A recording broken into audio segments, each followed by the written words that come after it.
Merci, comme vous venez de le dire, cette deuxième session de notre symposium sur la Well, we now have the development of know-how and capacity building from the institutional standpoint with concrete case studies.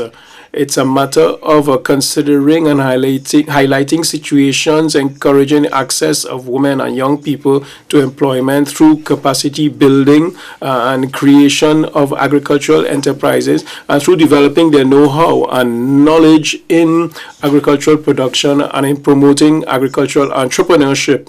These examples will be presented through various experiences of training centers, experimental farms, and exchanges between one country and another under South-South and Triangle Cooperation. In these case studies, we will see that the abilities developed to sustainably build capacity and duplicate or pass on this experience to others would ensure continuity of a training and the trainers. So, as regards this session, we have a panel of experienced men and women coming from the field, so to speak.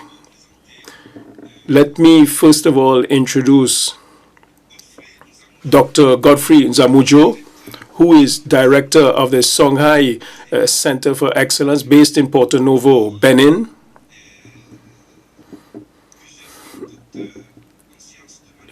He's a doctor in management and management sciences. He's also a doctor of electrical engineering. He's a professor and researcher at the University of California in United States and a specialist in agricultural engineering, biological sciences, and experts in the planning and making of agricultural equipment adapted for tropical countries. He has many prizes and awards at the international level. There are 15 of them. I'm not going to mention them. But he has been head of the Songhai project for the last 20 years in Benin, a project which, in fact, is a center of excellence in terms of agricultural, animal and vegetable production.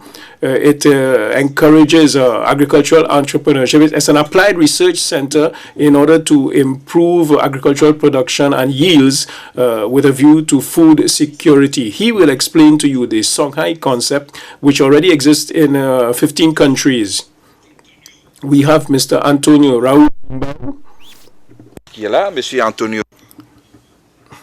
He is the coordinator of the Savannah Project in Mozambique. The Savannah Project is a partnership between Brazil, Japan, and Mozambique. And the aim is to change agricultural methods in Mozambique to further food security. It's a further example of tripartite cooperation and triangular cooperation, in fact, in agricultural research in order to increase yields and productivity. To my immediate left, I have Mrs. Alimata Musa, who is a coordinator for the Youth for Women Empowerment, over 15 years experience in community areas and empowerment of women, gender approach, economic and financial empowerment of women in rural areas. To my immediate right is Ms. Sunita Daniel, who is a liaison officer in the Organization of East Caribbean States. She's responsible for institutional capacity building, an economist by training, specialized in management, professor of economist in the Ministry of Agriculture in St. Lucia, FAO national correspondent and liaison officer for the FAO to the OECS. She headed the project as regards zero hunger in St. Lucia, and also promotes food security programs in the education environment in St. Lucia. At the end of the table, to my far right, is Mr. Anton Martens, who is the Director General of APSE Solar. It's an institution with the aim of promoting and offering solutions relating to energy and light in rural environments. So you can see that it's a panel of practical people, people who work in the field, who will share their experiences with us. So I now hand over the floor to the moderator for follow-up. Do and how you can get involved in this discussion. We're going to ask a number of questions to each person on the panel. Maybe not all of the questions to all of them, considering the time. Also, consider the time yourselves, that we want to keep things as brief as possible so we can have as many voices as possible. How have these capacities, because we're talking about this section is skills development, building capacities, enhancing institutional capacity at the same time. So building skills and building capacity on the ground. And how do we do that? How are we doing this? How is it affecting the lives of youth and of women? How is your project encouraging ensure sustainability? And then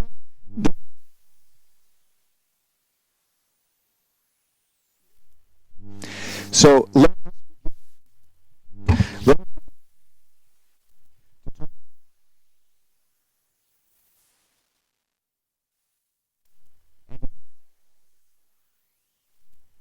how have you affected?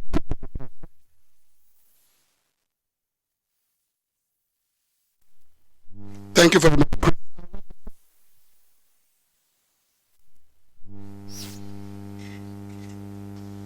The first slide, please. Chris, you see, there are two basic convictions that we had looking at the problem, the challenges we have today. The first, that all those challenges, be it environmental degradation, poverty, women in development, all of them, food security, they are not different problems. They are one problem. All of them is one beast with many heads. And therefore, we cannot solve them piecemeal or treat them symptomatically. We must, these are systemic problems, we must solve systematically. Therefore, the new operational thing is to develop an institution that will, at the same time, look at them in a systemic way. Okay. Secondly, we have run out of steam in our own present-day development project.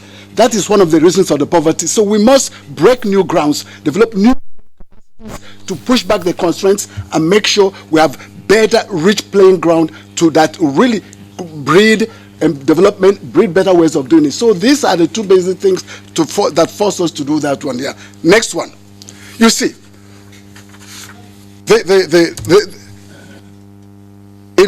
sorry. Please, you jumped. The next one, please. No, please. No, go behind. Please, next one. Go back. Go back, please. Oh my goodness. This one. No, what's going on?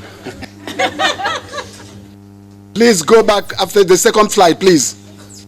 Yes. There we go. Excellent. Thank you very much, sir. The four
thing. So this is it here. So the Songhai, the Songhai initiative is basically the harnessing of the incredible biological capitals of our region through these multi-partnerships here to invent and develop new and appropriate technologies and development trajectories. It is an integrated development system that organically creates dynamic linkages and synergies between all of them. So this is really, we want to produce more with less. Okay, so and can you be concrete? What, for example?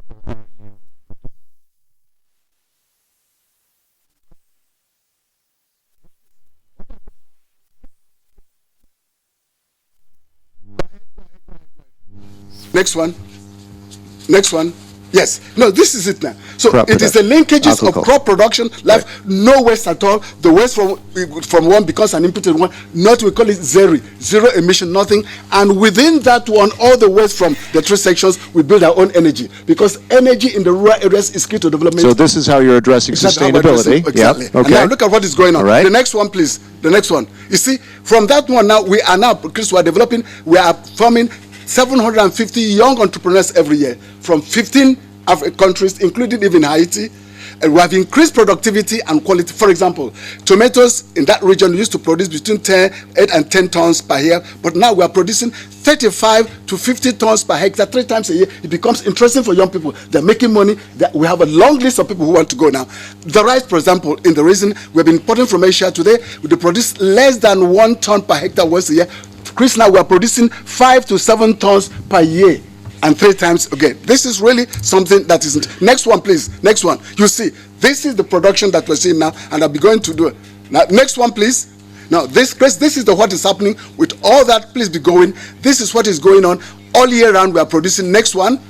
This is the productivity that we are seeing here. Look at this, Papa. Look at what is going on throughout the whole year.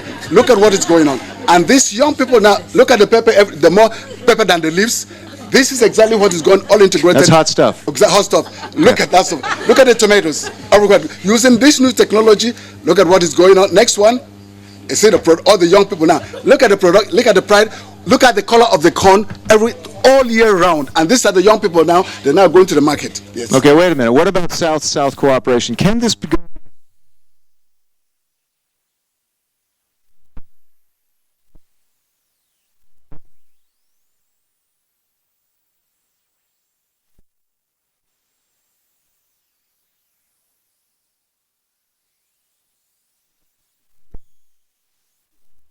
What is going on and type of production. Really be going. I think Chris likes that one. Okay, yeah, I do.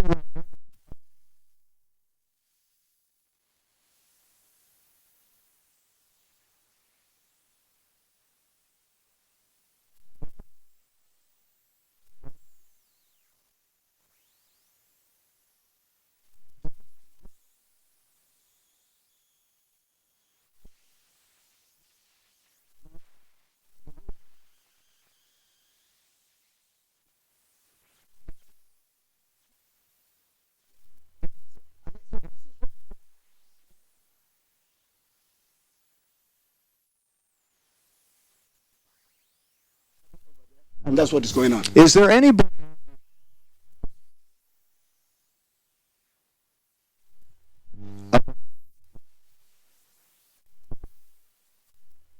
Any comment? Anybody think, nah, this isn't going to work? Triangular, south-south? No. Yes, monsieur. Back here on the right. Thank you for giving me the floor. I just want to find out.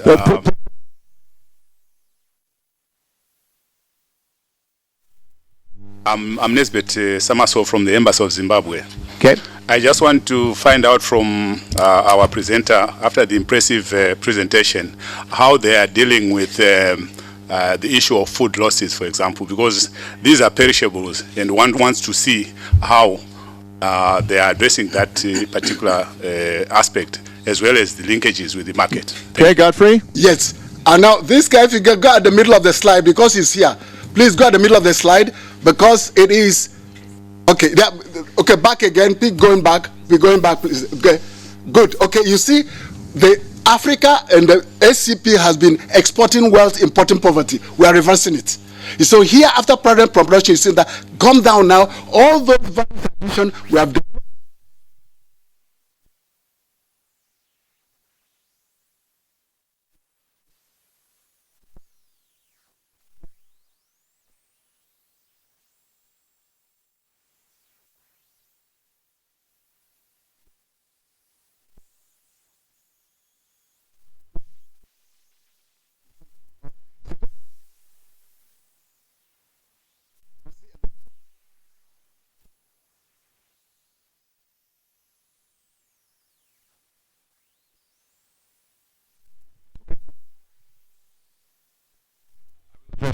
Portuguese, if you don't mind, please. That's fine.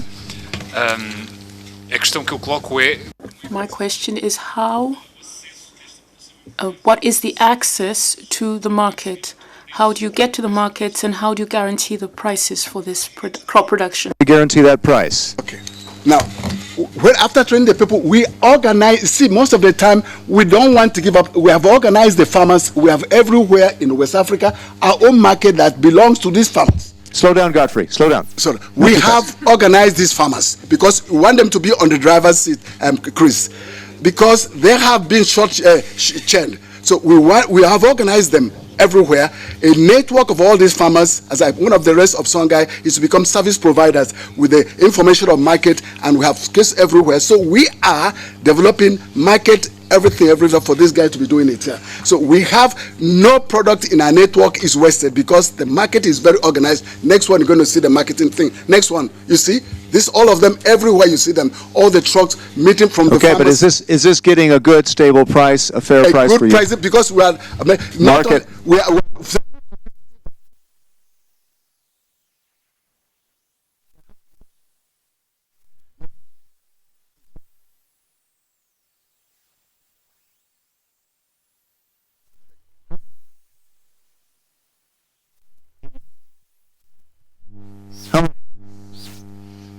How many don't think it'll work? Oh, okay. All right. Okay, that's interesting. Let's move quickly. Our next person, our next panelist, which would be. Maintenant, je donne la parole. Sorry. Okay, there's a question. Okay, please. Sorry.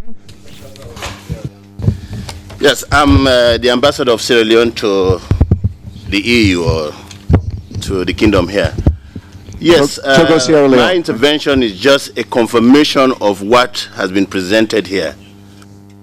Unfortunately, though, because of the speed of presentation, we are losing the essence of actually what is being presented. So my appeal to you as moderator is to scale down or to slow them down so that we can absorb what they're telling us, the field experience. You get the message, Godfrey, there? Yes. Yes, sir. I came directly from ECOWAS, and as a former ECOWAS parliamentarian, we had organized visits to Songhai. It's a place to visit, and I'm recommending to the ACP ambassadors, Committee of Ambassadors, for us being so passionate to improve on or to support the South-South Triangular or whatever it is, to go and see, for us to have an experience that we can easily sell to other people. Mm-hmm. But my specific situation is I want to ask the presenter, yes, we have been to Cotonou, we have been to Benin and saw the program. We used to send our own people to go and be trained as trainers. And what is the package that you normally give these people to sustain them so that they can promote and replicate this concept? Very good, Ambassador. In our respective countries. Okay. Godfrey? Yes. Can you answer that? And please not too fast. Yes. Thank you. It's like a little baby that is healthy. You must create an empowering environment around them. So Songhai, for it to work, we are now working with many partners like the state governments, the other development partners, to create that enabling environment, all the funds rolling around for us to now absorb them and then give it to the young people when they finish training, and also develop a package with them inside of inputs, marketing, and all of them. So for example, each one in Benin student that comes, there's funds that were developed with our partners, at least $1,000 for them to be doing, and I'm telling you, the result is incredible today. Any other questions before we move on? Madame, do we have a somewhere? No? Togo? Sorry. Ah.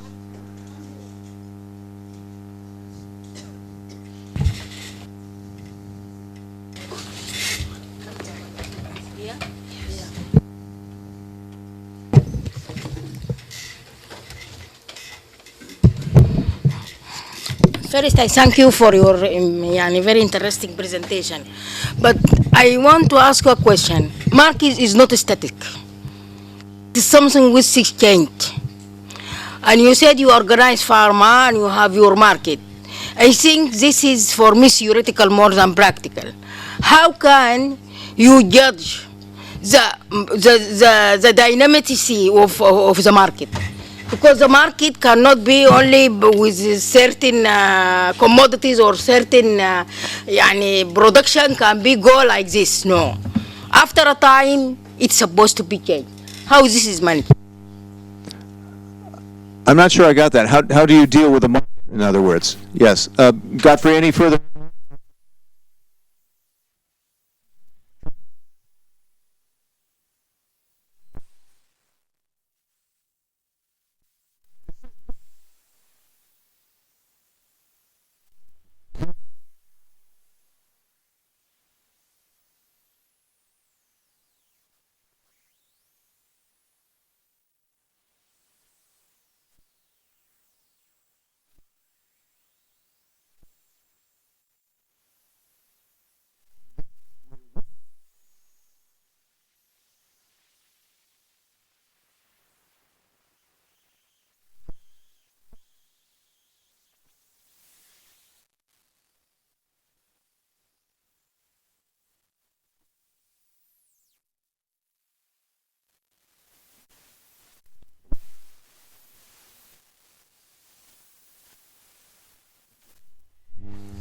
Monsieur l'ambassadeur from Togo, s'il vous plaît.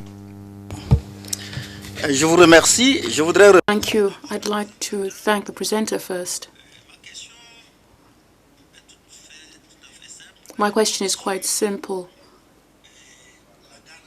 It relates to the guarantee on health standards, and you know that this is a factor that you really have to take into account for the products we will be consuming. They should be healthy, and so we need to know more about the kind of guarantee that these products are good quality. And so I'd like to know if some action has been taken to ensure that you have this guarantee for the consumers. Thank you. Free? Oui. How do you deal with that? Ça, c'est vraiment important parce que, par exemple, This is very important because, for example, in Benin, we've been working with a state body that provides guarantees. You have a similar body in Nigeria. So you have labels that carry the seal of approval from these bodies. And we have actually won prizes awarded by UNIDO, FAO, ILO. These bodies have been doing the evaluation, and we've been working with them. So you see labels featuring their numbers. We also have laboratories with very good technical staff working on the quality label. And that is why all producers have to send their products to us to ensure there's traceability and further for export. So they all have to go through us for quality checks before exports, before marketing begins. To deal with during this hour and a half, but there is a question from Ghana. Please.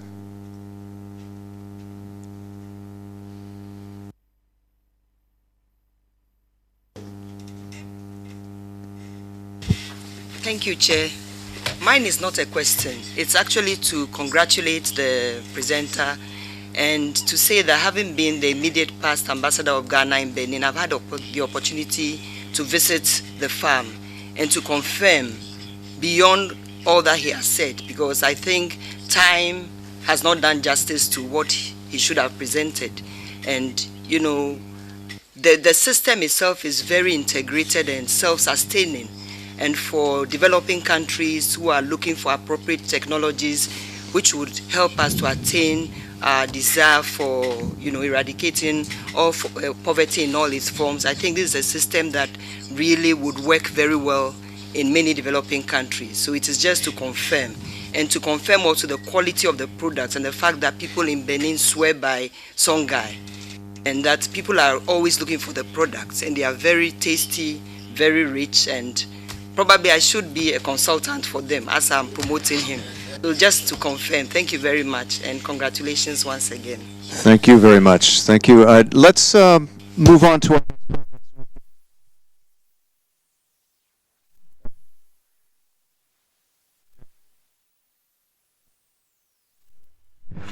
London.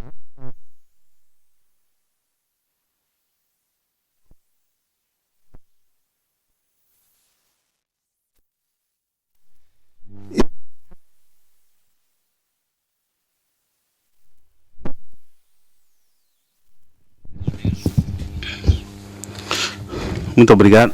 Thank you very much. The Pro-Savannah program is a triangular program. It involves South-South cooperation as well, and it is active in 3 countries, Mozambique, Brazil, and Japan. Brazil is responsible for the technical component, and Japan finances and provides technical assistance. Mozambique provides the other resources for the rest of the program to be developed. And these are the elements that have made it possible for the program to be developed. Now, in answer concretely to your question, there is an important element in this program which is being implemented in the Nacala Corridor region in the northern part of our country. This is where 1/5 of the population of farmers live. Your headsets.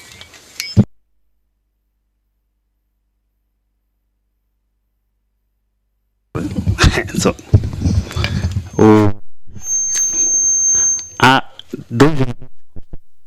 Two points I'd like to make.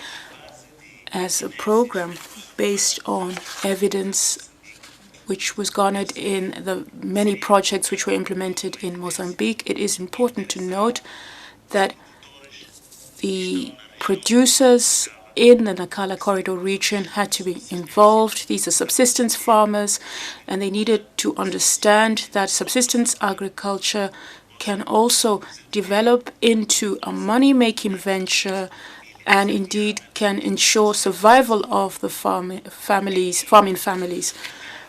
Now, in terms of capacity, maybe I can go straight to the last slide just to show you where the program is located.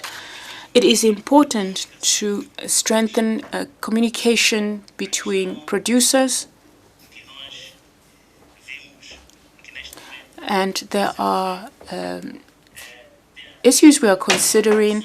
We're currently looking at introducing models and practices that are already in our country. These are good practices that are already being implemented in other cooperating countries, and we will ensure or check that they are applicable in our context.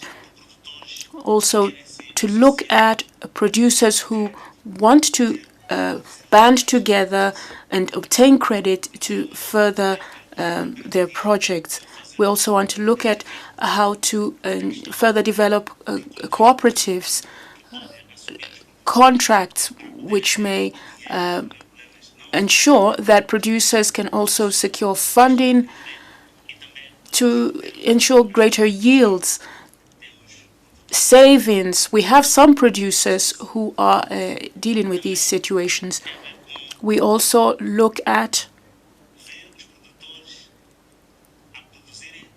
how producers can not just produce a basic food produce to feed themselves, but also beyond that to ensure that results in additional resources. How to empower women?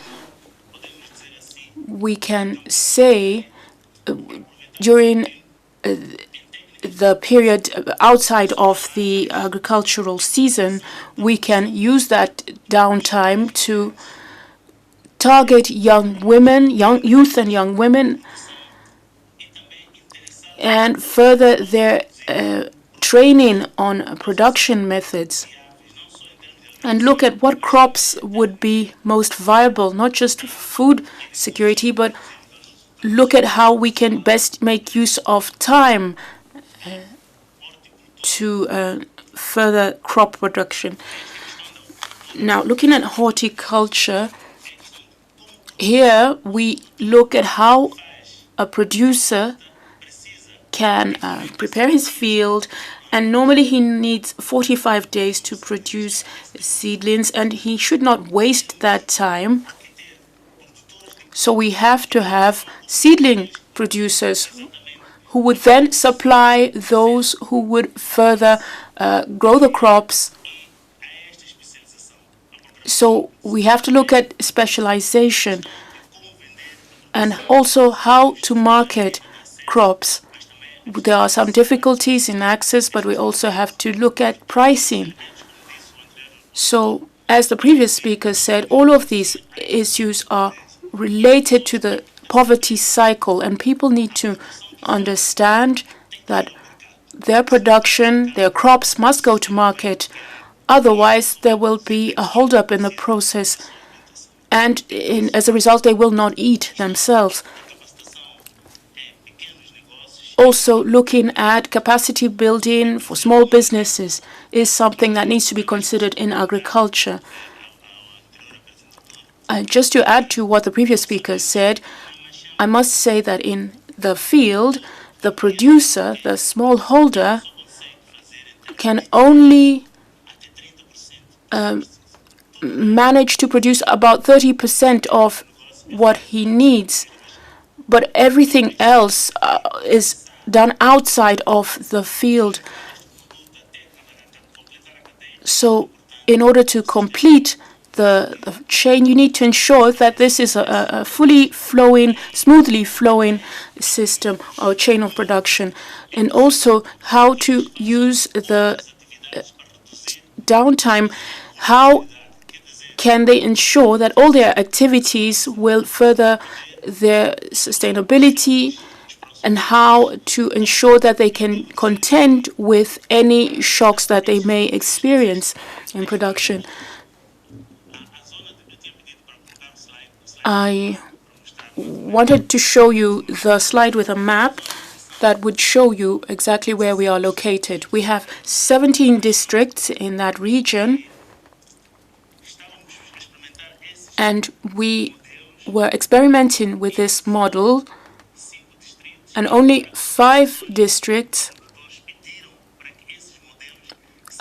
in 5 districts, the population have called for the experiment to be rolled out to them as well, because they understand its importance. So the Pro Savannah project is currently in the elaboration phase, but it is important to test the models. They have to garner the approval of the population so that they can ultimately be implemented and be efficient. So these are the examples we have that we have developed with our partners. They have been tested and can now be replicated in the Nacala corridor. We also have to look at yields as relates to production. My colleague gave an example on research. We have an example: 2 tons of rice produced in the region, where previously you had 1 ton, and it has been proven in tests that we can even double or triple production to ensure that there are greater yields for producers in the region. So we want this awareness to be built so that producers in the region can break out of their current situation to increase their yields. Because this is turning into a long presentation, and we would like to hear the different other voices here. Obviously, it's a successful program.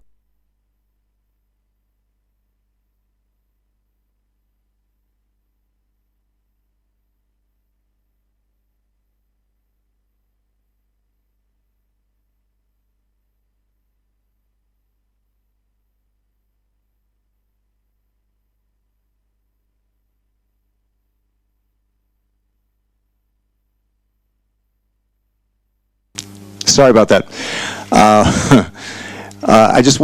wanted to make the point that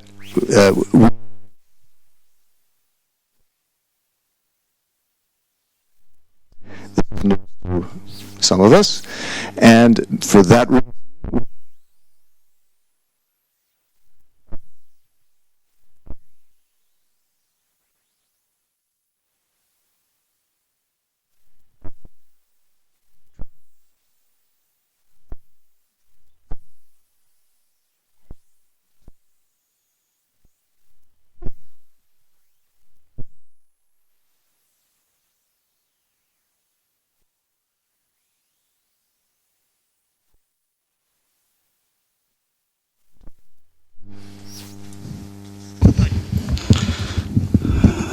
Sim. Yes.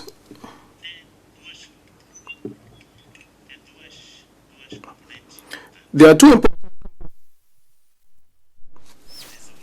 We have to create the conditions so that young people with the necessary capacity and so on can be interested in agriculture, and that they can enjoy working in agriculture. Now, people sometimes go into agriculture only because of maybe the potential profits involved.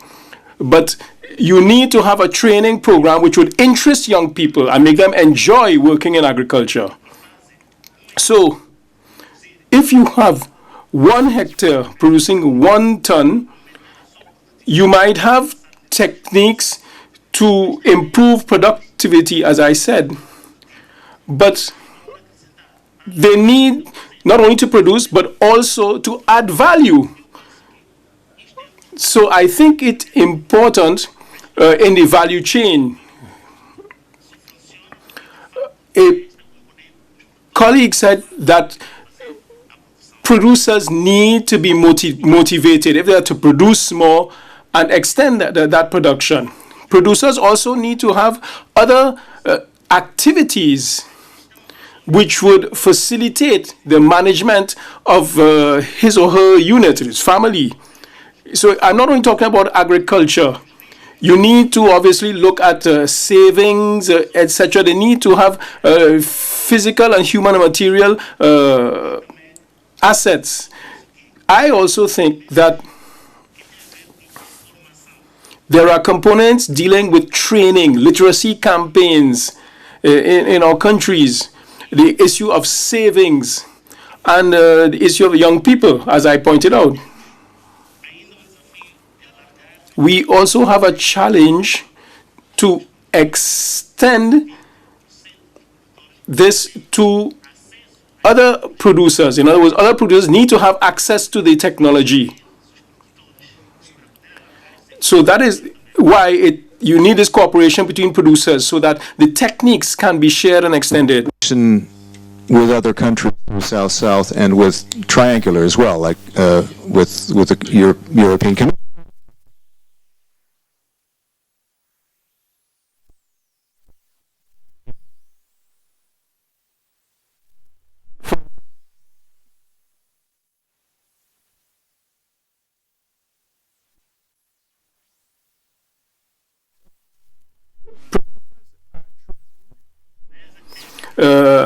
To integrate the Japanese component, the Brazilian component.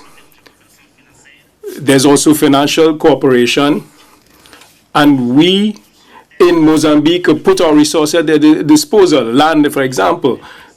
And the government has to ensure secure access to land. There's this problem as regards land ownership. We need to have more families, particularly vulnerable sectors of the economy, such as women. They need to have secure access to land in order to improve agricultural techniques and agricultural yields. Antonio, thank you very much. Let's move on. Sorry.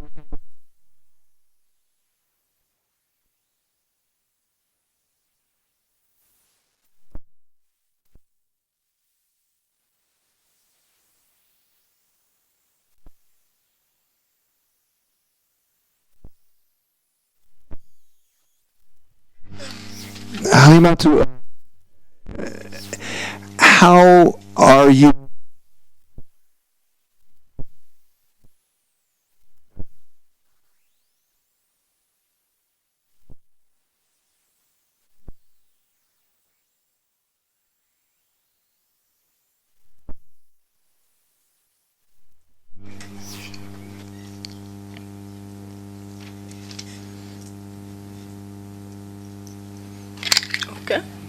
Donc, je vais parler en français.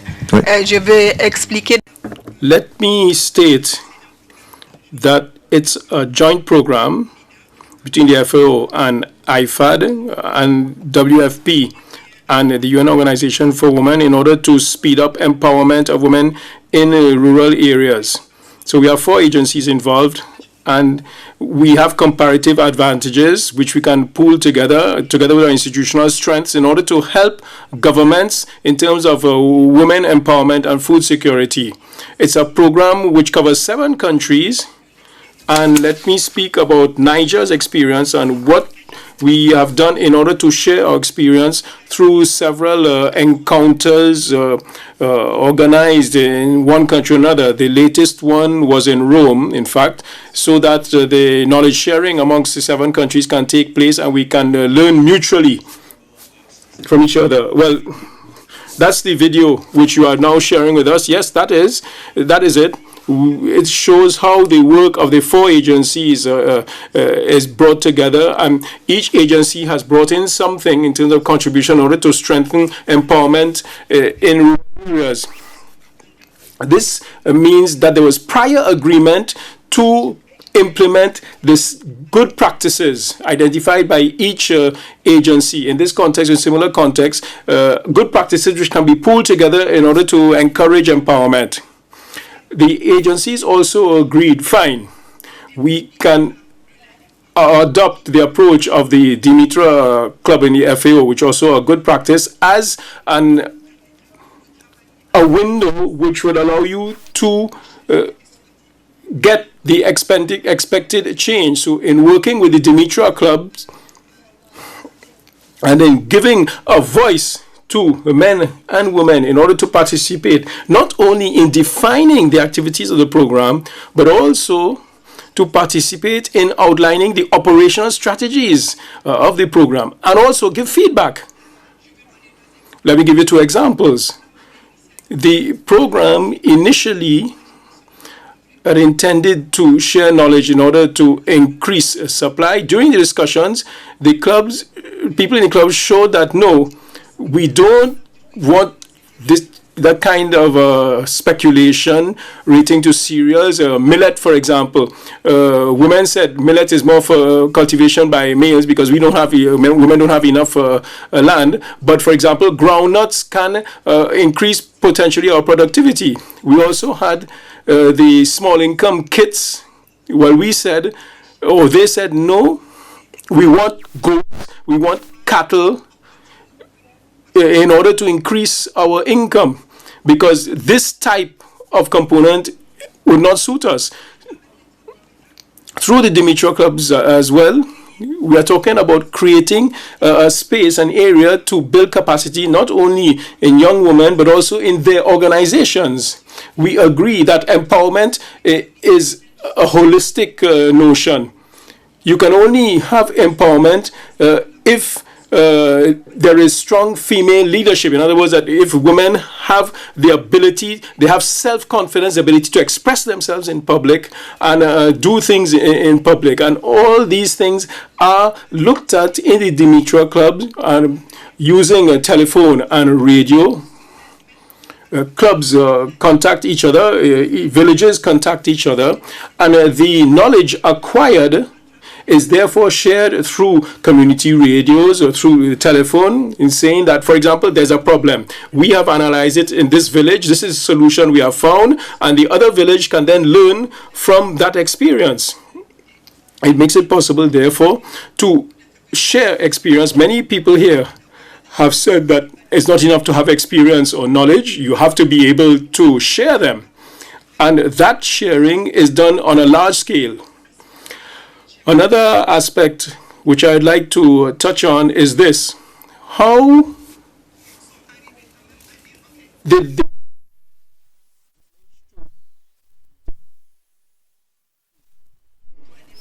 the UN organization deals with women's rights, how to lighten their daily chores. Women need to have time to access knowledge or participate in knowledge sharing experiences. Obviously, therefore, their daily chores have to be lightened. So there's a multifunctional platform, and the FAO talked about capacity building in organizations. A good thing to have self-confidence and leadership, but you also know that you need to acquire more power by weaving a web of solidarity, engaging in networks in order to strengthen not only what you are doing, make yourself known, but also have support from outside in order to give value to what you are doing. So you have a strengthening of institutions, a strengthening of women as individuals, and the organizations to which they belong, so that those not members of the group can become members of the group, can be given an opportunity to access them. And they can also access a network. Many examples can feed in to the associations on the spot. So capacity building can be multiplied. And do you also build capacity? I read that you use radio to do so. Could you perhaps give some more detail on how it works via the radio? Well, we are talking about solar-powered radios here. The sun, as you know, is the cheapest commodity in Niger. So the various circles, discussions that take place are recorded, are broadcast by the radio, and go on to the community radio, which then broadcasts it throughout the entire region. So the discussions take place in the various villages. They said, we discussed this subject. They analyze their context, their environment. They identify their own problems. They identify the solutions which they can achieve without expecting help from outside. In other words, self-reliance. Manage your own problem and manage the solutions. And then you share your successes. For example, today we had an example. For school is not working, and we noted this, and a club took over costing the school and running the school. We bring a radio, we record our conversations, and we send it to the local radio station. And with triangular cooperation, it could be upscale. Yes. I'll give you an example. In December last, the last 7 countries covered by the program met in Rome, and experience was shared, similar context.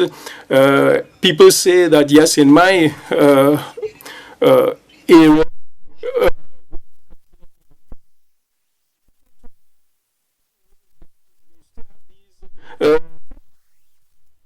so a woman and what she produces end up belonging to the man. So you have to change that. We have to work with women and men, and that's what we are doing. And the knowledge and experience is shared amongst them. Malawi has the same context as we do.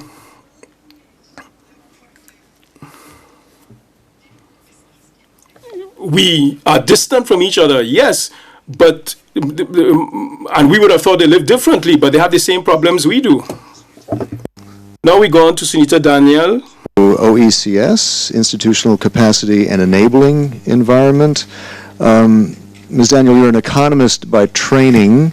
I wonder how you can explain how youth and I think you.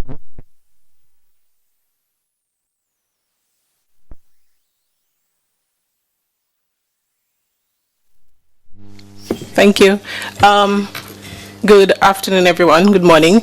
I'm from St. Lucia, and the case study I'm going to present is actually the school feeding program in St. Lucia and how we've been able to use South-South cooperation. And this is a good example of how South-South cooperation and triangular cooperation and other partners have been used to strengthen the school feeding program in St. Lucia.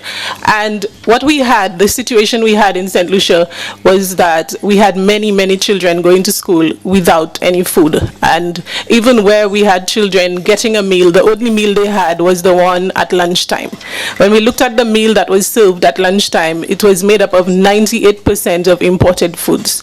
And all of the income, really, that it was being funded by the government, and all of it was being sent back to the USA, which was our major partner there. What we did, we approached the FAO and we asked, how can you assist us in this problem that we have?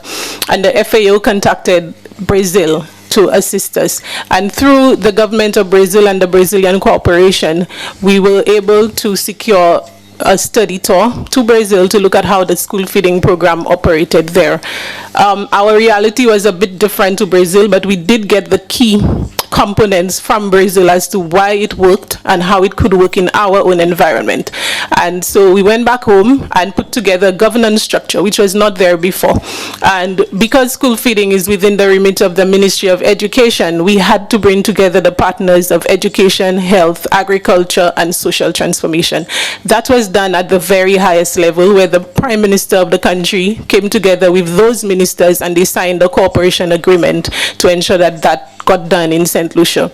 A major component was the involvement of the private sector. The government only had limited funds to put into that program, and what we found was that the private sector in St. Lucia came on board and also signed a memorandum of understanding to support the school feeding program over a period of 3 years.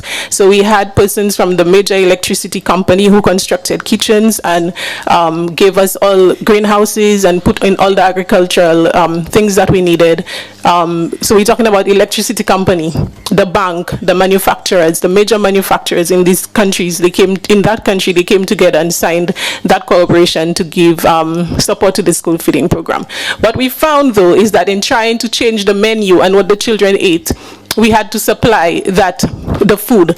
And where we were able to create employment is that in all of those regions, and we had one particular region in particular where a group of women came together and through their backyard gardening, and FAO would have put in a nursery at one of the schools, and the women were given those plantlets. They went home and in their backyard gardens they were able to plant those crops and would sell to the kitchens, to the schools. And that's how you created 40 jobs. Right, in one little region. Right. And we were able to extend it nationally through bringing the farmers together, and we got that support through the Brazilian government as to how to put, we don't have in the Caribbean, well in St. Lucia, we don't have a history of good farmer organizations. And through the Brazilian experts who would have come into St. Lucia, they helped us set up those groupings, and they did a lot of training with our farmers and with our women, and we were able to support our women into coming together and going into contract arrangements with the school feeding program. And you mentioned in some notes of yours that as far as the private sector is involved, you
I think there are two components. Princess Absey is from a countryside. She is from Burkina Faso, and she is working with and living most of the time in the countryside.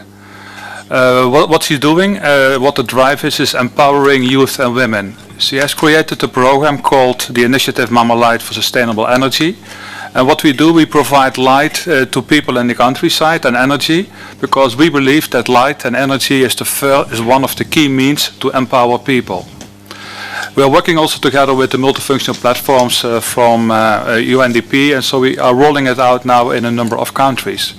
That's not what I really want to talk about here, because we found out a few very key problems with doing this. The moment that you see that people get empowered, then how do you grow it? Because most of the people are informal sector. 90% is informal sector. I think even 95% of the women are informal sector. And as she is representing the private sector of Africa in a number of international gremia, we often found that the informal sector is absolutely not represented and not recognized.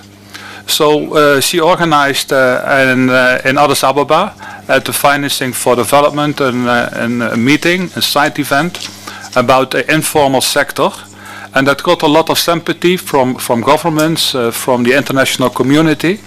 And now she is setting up, or we are setting up at this moment, an expertise hub for the informal sector with two objectives. One is to empower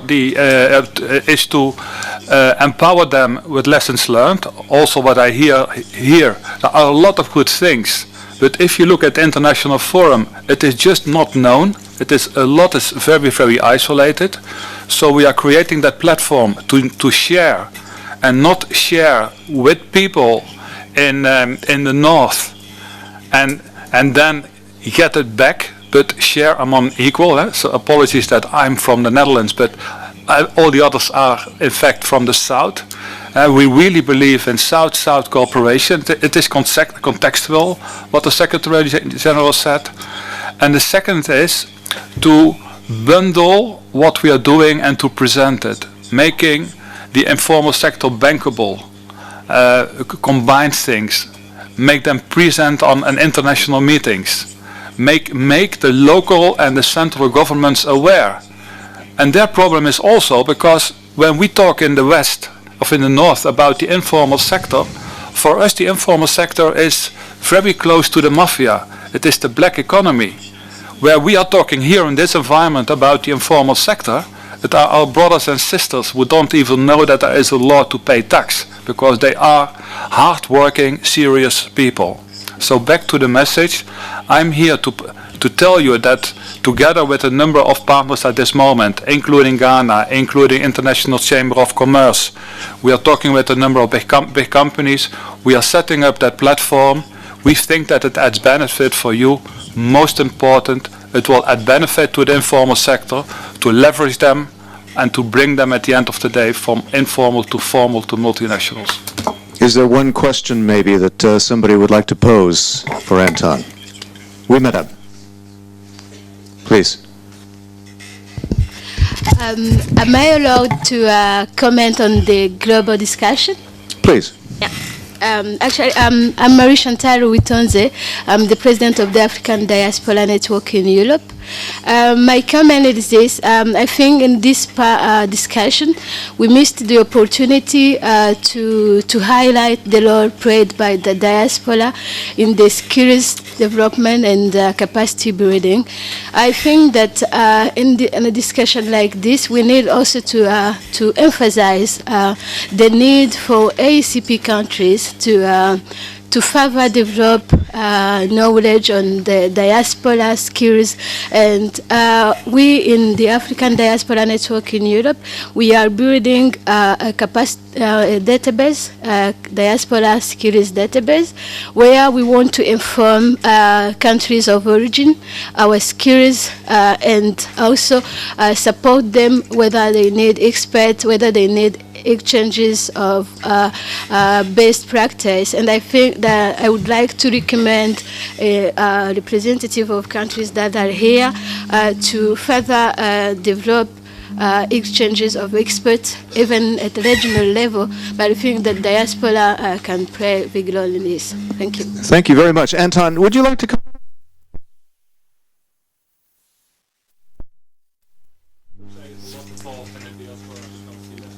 Put the microphone. I know that the princess is involved in diaspora because she lived there quite some time.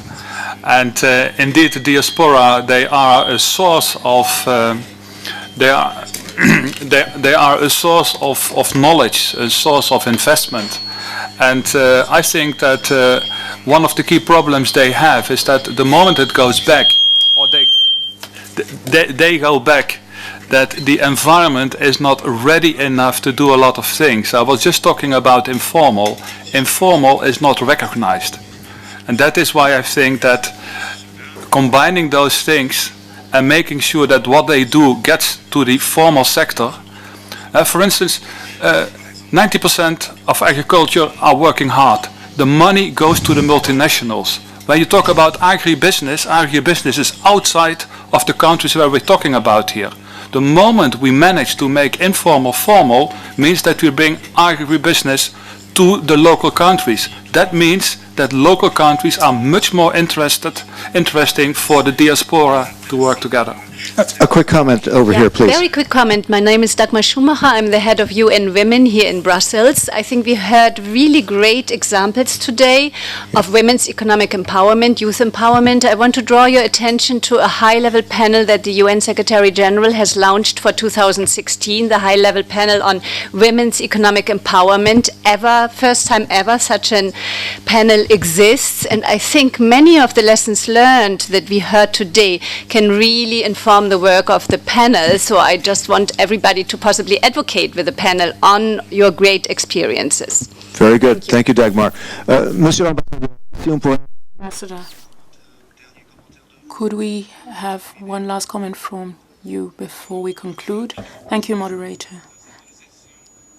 Now, this session, as you saw, was based on practical experience and comparative experience, sharing know-how between the North and the South with the support of perhaps of a country from the North, or between South and South through the support of organizations. And when you put all of that together, it makes for a wealth of knowledge. And indeed, that is the objective of South-South cooperation, to discover good practices here and there, to discover experience being acquired in a given area or country, and to try to capitalize, to build upon all of that through this new form of development and exchange of experiences. We can then ensure the economic development of our countries, and above all generate employment for women and young people, to also provide food security. Thank you. Thank you very much to all of you. This was a very interesting session about skills development and expanding capacities. We have a quick word? Yes, absolutely.